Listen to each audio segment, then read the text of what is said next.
Okay, we are live. We are live. I need to turn this ticker off. I don't know. They keep putting it here, and I do not want it. Hopefully, that'll get rid of it. There we go.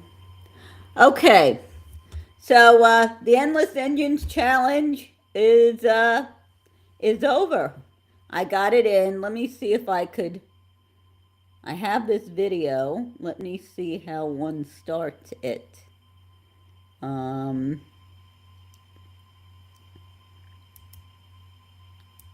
it's not telling me how to start it. So you know what? We're just run it on my desktop because that I do know how to start. Let me share my desktop and where is,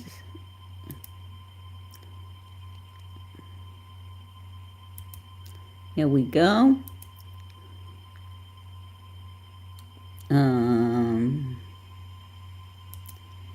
And add to scene. Okay, so this is my screen, but let me bring up, before we get started, as we're getting started here, let me bring up my video. This is the finale. And oh, I don't know if you saw that.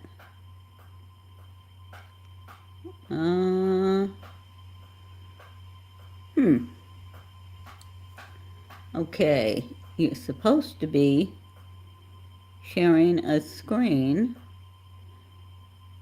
Let me remove. Oh, still learning this thing here. Oh,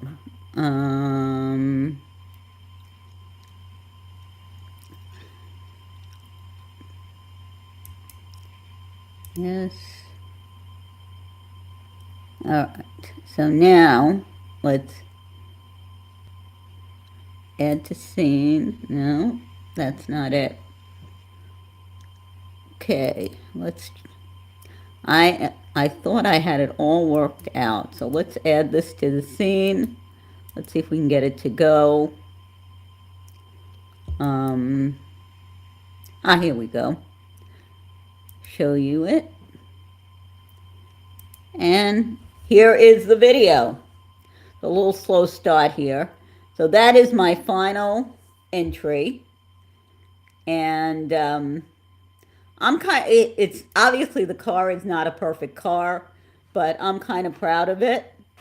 So let's take a look a little bit about what I did.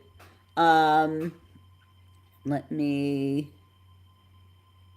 bring this in. So let's remove this from the scene. And here we go.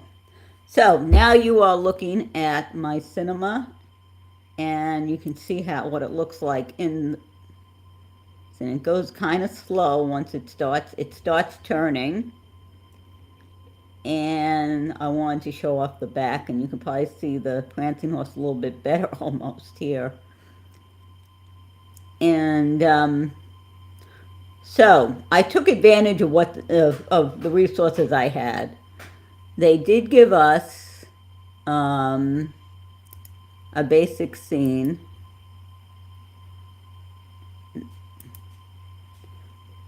And so they did give us an animation. And that was the forward animation here. And that took care of actually the car moving. And if you go here, I think this is the one. Okay, it's under vehicle input. So what you have is, these are the different, it starts at 0, at 52.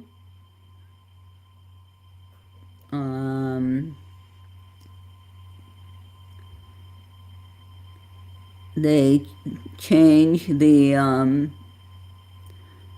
trying to see what values they are actually. Okay, so I don't see, that might be mine. Let's go to the different, let's go, because this will have all the ones under that. Let's go back to the start, and you know if you hit the thing with the diamond. So here, this is when I set everything. And then we go here, and I rotate the car. Rotate the car in the opposite direction. And here is where they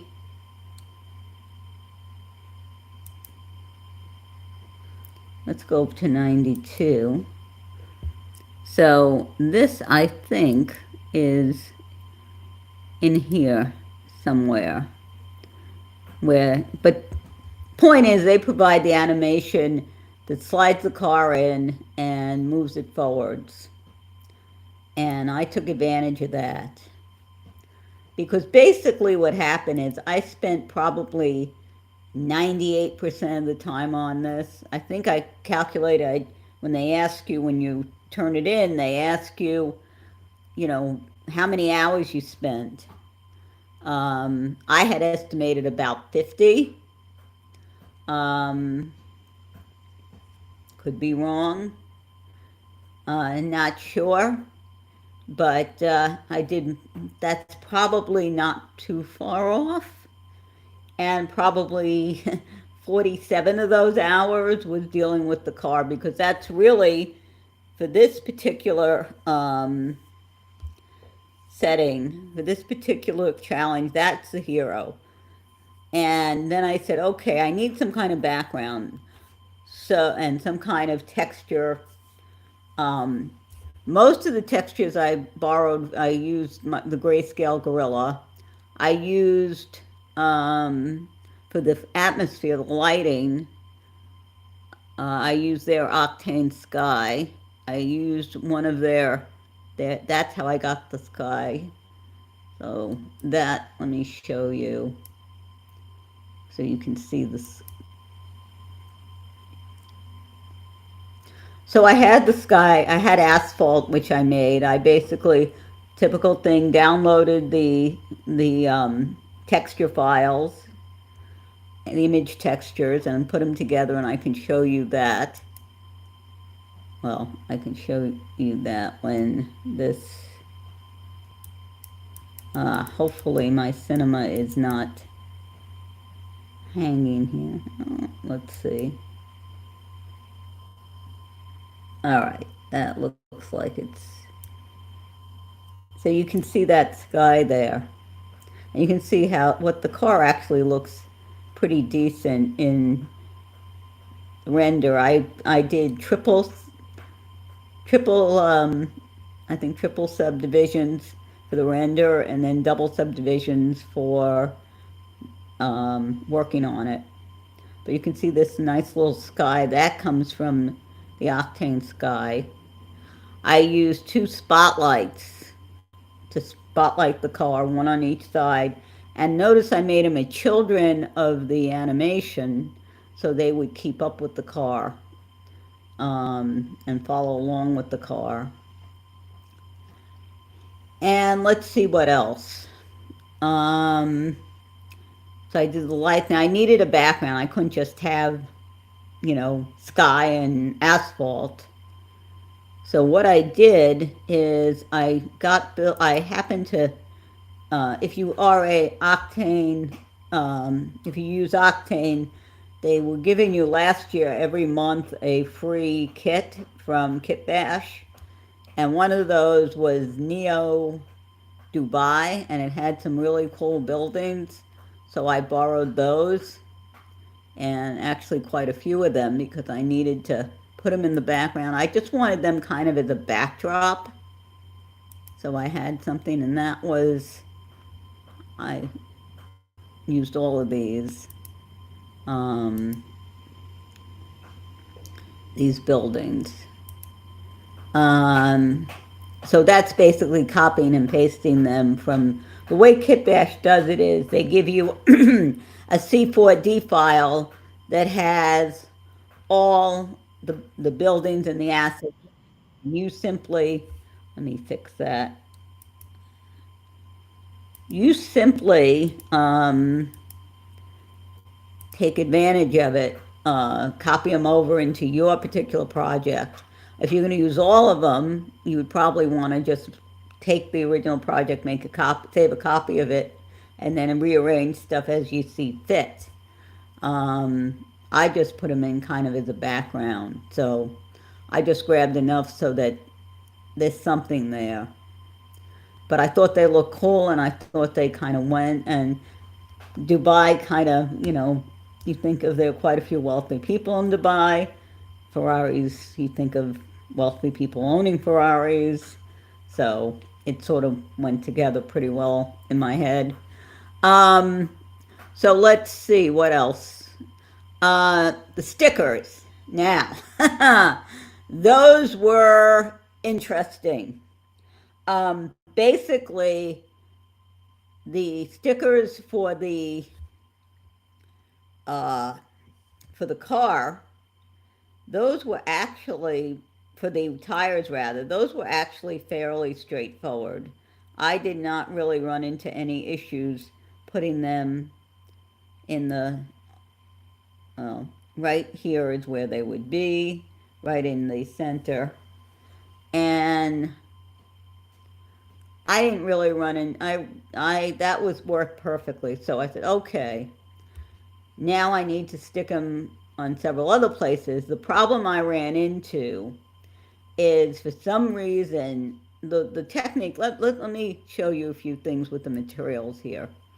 Okay, so you got all these that for some reason did not seem to work, but let me show you the asphalt. So basically that was that was a fairly simple one. Basically what I did is, note editor. Can you see that? Okay, let me try something. What I'm gonna do is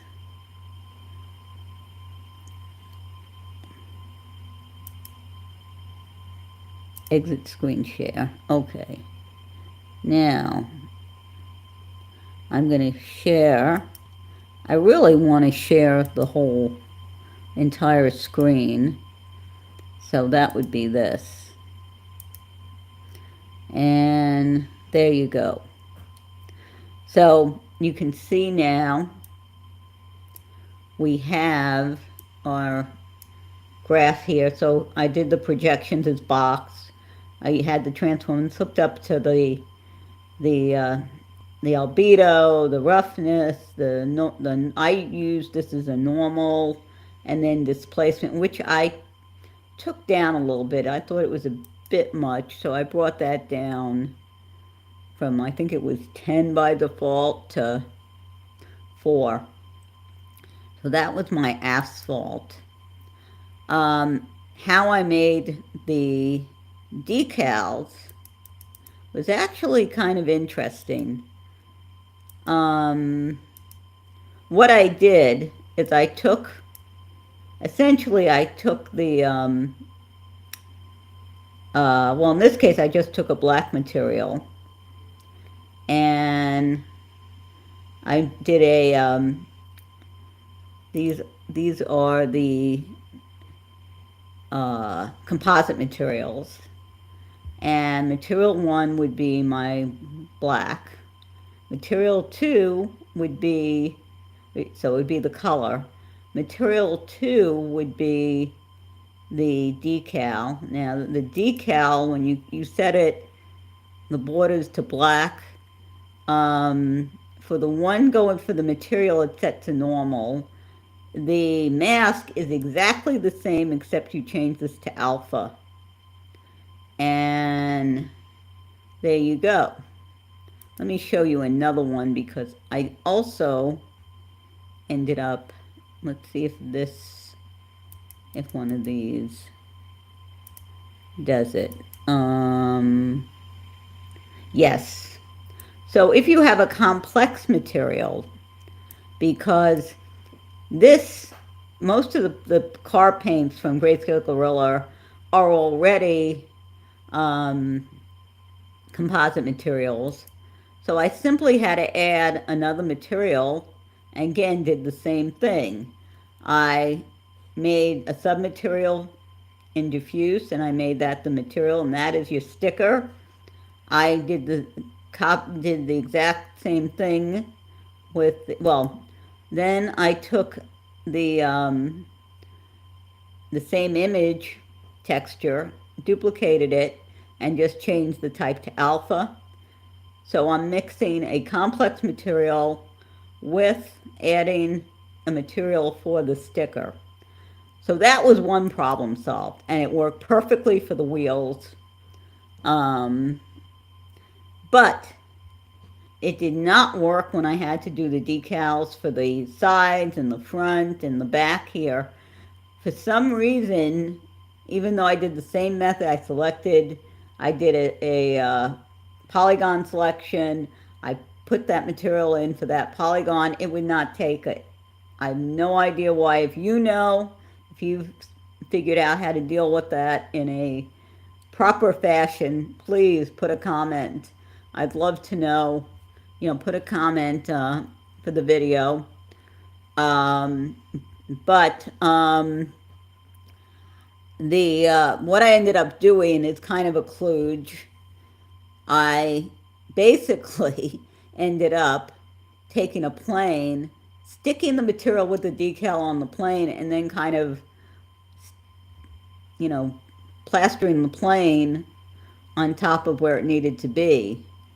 And, basically I put it in the right place, and then I welded the points from the plane onto the place it needed to be. And as you can see, you really can't tell when you render. I mean, this is how this was done, this is how this was done, and if we take a look at the render,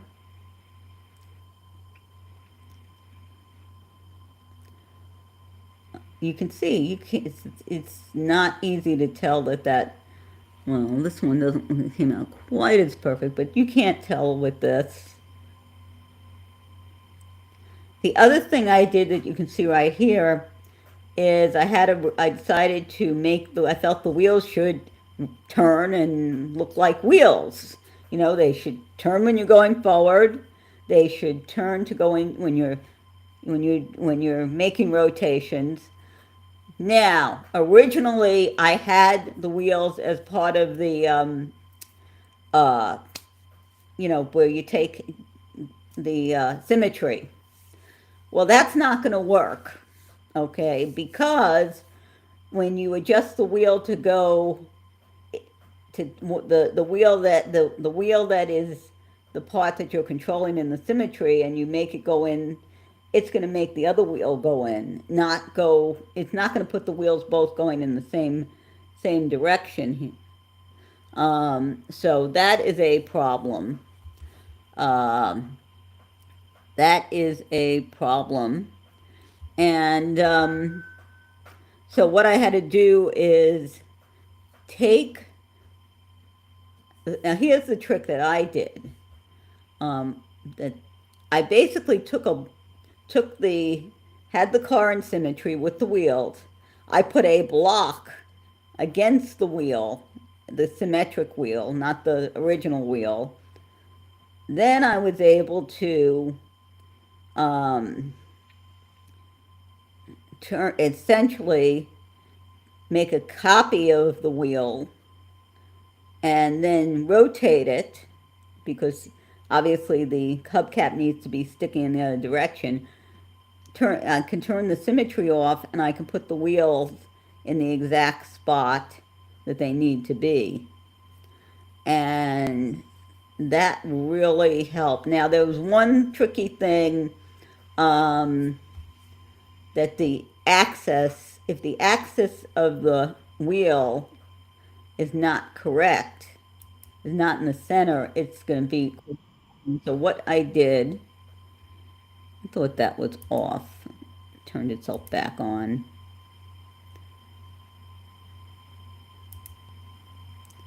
Okay, so what I did is Shift C to bring up the command, and I did, whoop,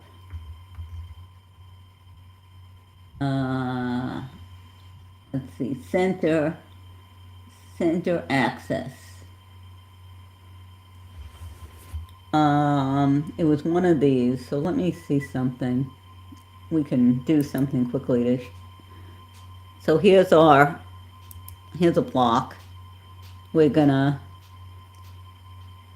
click on this and move the axis. What? This is supposed to be, I'm supposed to be moving the axis here.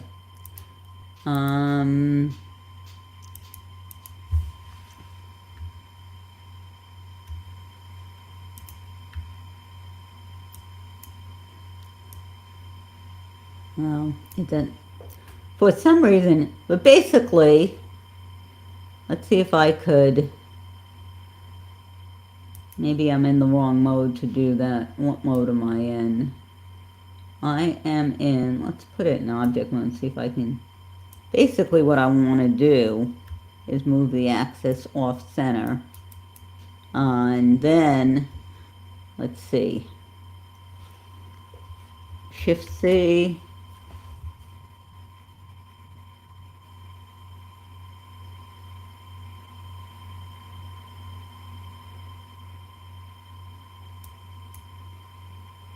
it's either this one,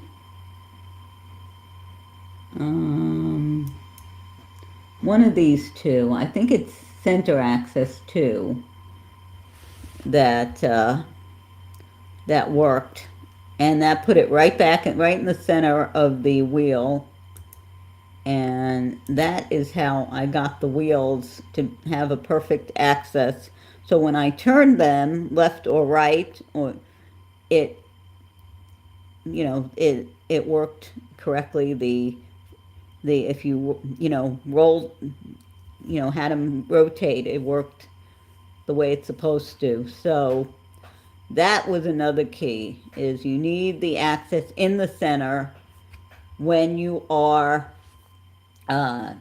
doing, if you want to animate your wheels. Now, I did not do any fancy rigging. I know there's a video out there on rigging cars. I didn't have time. I mean, a lot of things, I mean, this is my first time I've ever done anything near like this, so it took me a lot longer than it would take. I'm sure it took a lot of the guys and gals in the competition who are, who do this for a living or have done many of these models. I mean, if you watch someone who is an expert at it, like I said, the Terry Pittman, John Dickinson videos, it just works. They just can do stuff fairly sophisticated very quickly. That's actually reminds me, that's not a bad idea for me to show you this, because I have not done that. I've talked about it. I'm going to bring up my Grayscale Gorilla account and show you the class. Let's see. I think it's worth showing you. Let's see, courses. Here we go. Here, I am looking at this on another on another page. This is the class, and again, I think it's also on Gumroad. It's making it look great. 11 hard surface modeling tactics for Cinema 4D, and you can see it goes through. Now, the instructor is apparently Tony Pittman, but when you see it, actually it's sold on John Dickinson's Gumroad. I'm not sure what the deal is with that, but that's what it is.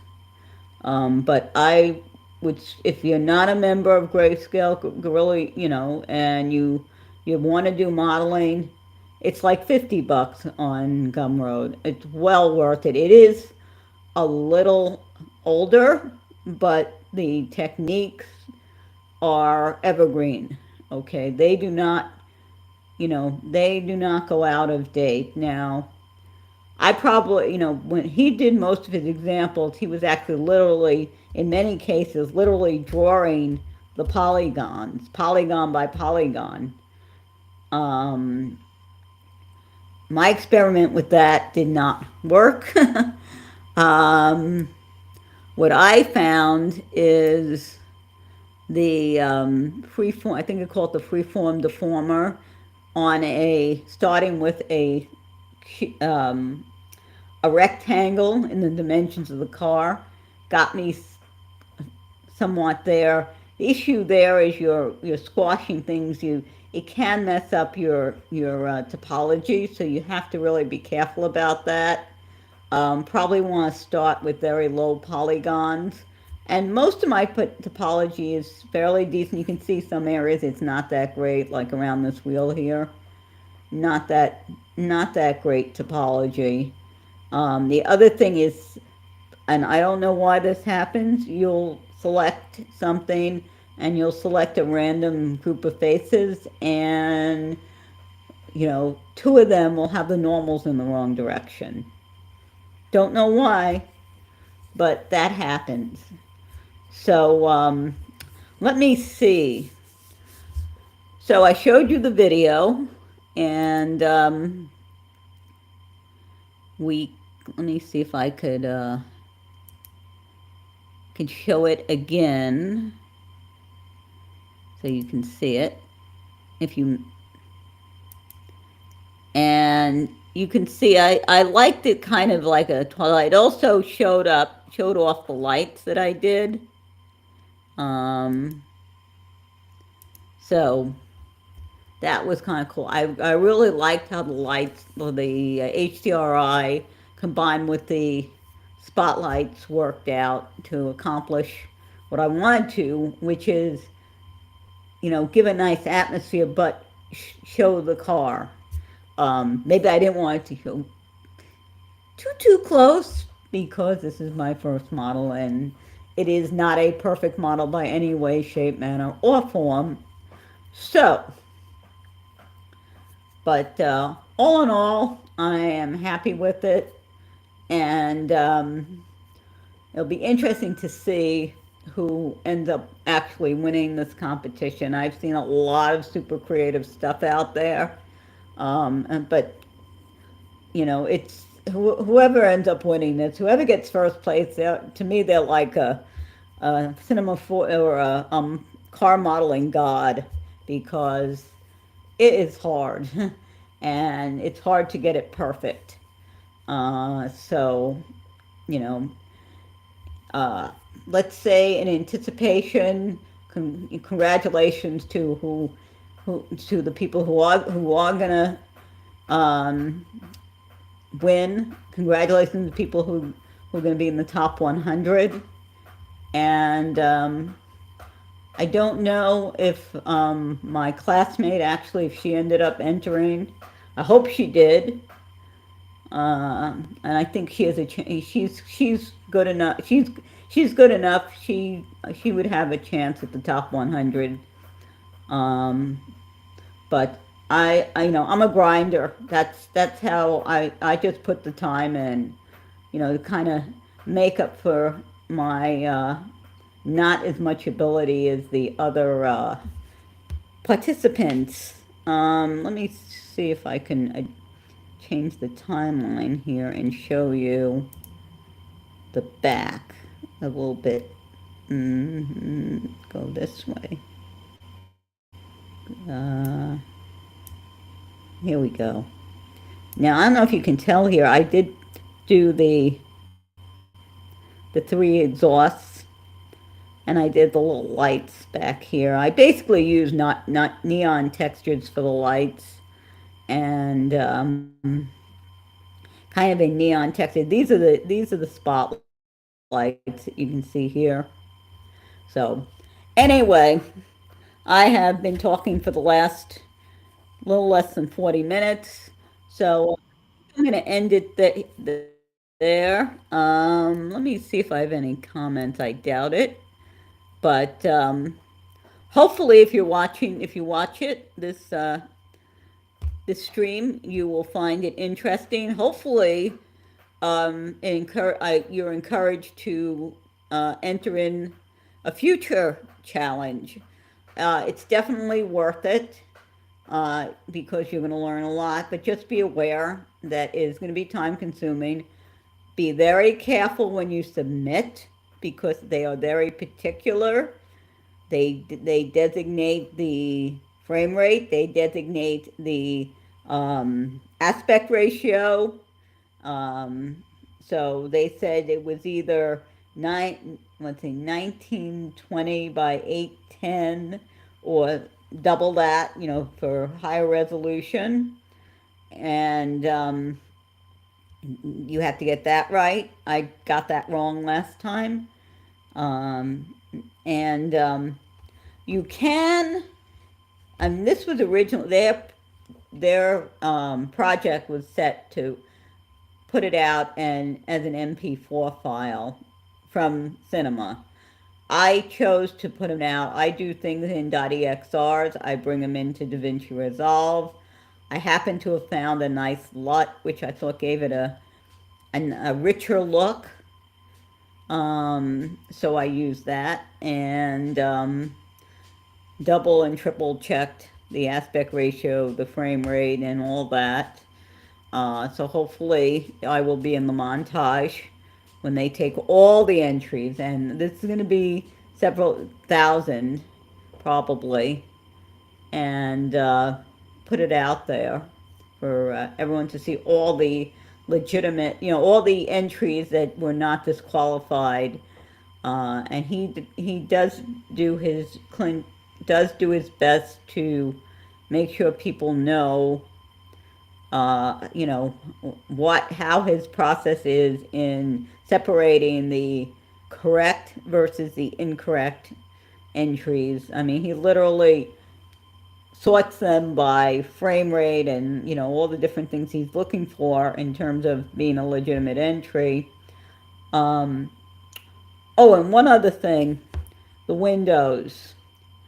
I found the most successful way that worked the best was what I did in the back here is I basically did a selection and I put and I did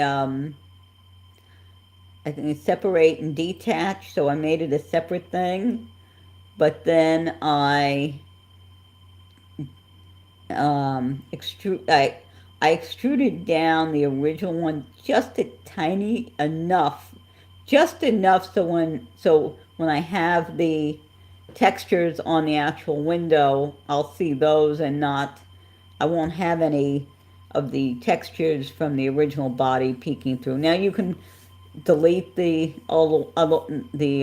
original one, but I did too much trying to extrude originally when I did things like the doors, and it didn't end up working out quite as well.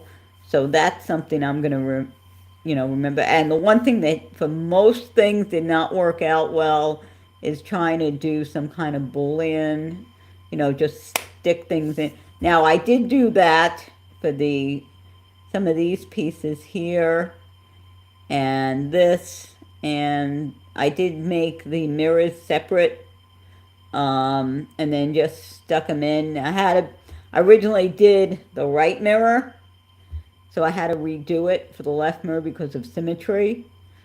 But got some. I could be a little bit.